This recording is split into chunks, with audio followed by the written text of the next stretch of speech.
ನನ್ನ ಪುಟ್ಟ ಹಕ್ಕಿಯ ಚೀವ್ ಚೀವನಾದ ತಾಯ್ತನದ ಗುಂಗಲ್ಲಿ ಭಾವನ. ತಂದೆ ಇಲ್ಲದೆ ಇದ್ರೂ ಪ್ರೀತಿ ತುಂಬಿದ ಮನೆಯಲ್ಲಿ ಬೆಳಿತಾಳೆ. ಮಗು ಫೋಟೋ ಹಂಚಿಕೊಂಡು ಭಾವನಾ ಸಂಭ್ರಮ.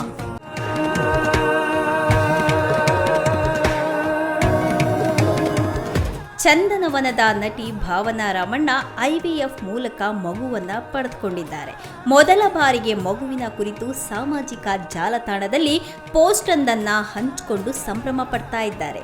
ವೀರ್ಯದಾನದಿಂದ ಕೃತಕವಾದಂತಹ ಗರ್ಭಧಾರಣೆ, ತಾಯ್ತನದ ಹಂಬಲವನ್ನ ನಾವೆಲ್ಲ ಗೌರವಿಸೋಣ. ಈ ಕುರಿತು ಬರೆದುಕೊಂಡಿರುವಂತಹ ಅವರು, ದೊಡ್ಡ ಮನೆ ಪುಟ್ಟ ಕುಟುಂಬ, ಈಗ ನಮ್ಮ ಗೂಡಿಗೆ ಬಂದಂತಹ ಹೊಸ ಪುಟ್ಟ ಹಕ್ಕಿಯ ಚೀವ್ ಚೀವ್ ನಾದ.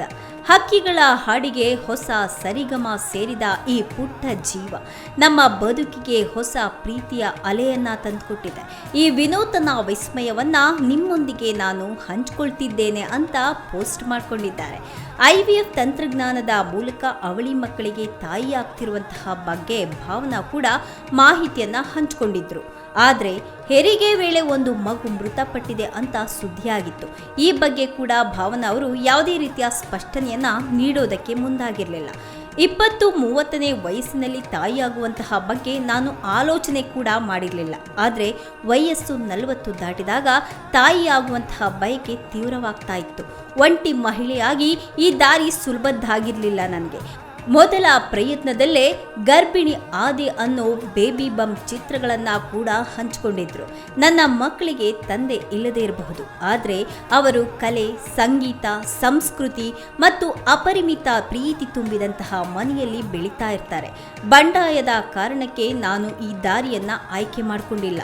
ನನ್ನ ಸತ್ಯವನ್ನ ಗೌರವಿಸುವಂತಹ ಸಲುವಾಗಿ ಆಯ್ಕೆ ಮಾಡಿಕೊಂಡಿದ್ದೇನೆ ಅಂತ ಹೇಳಿದ್ದಾರೆ.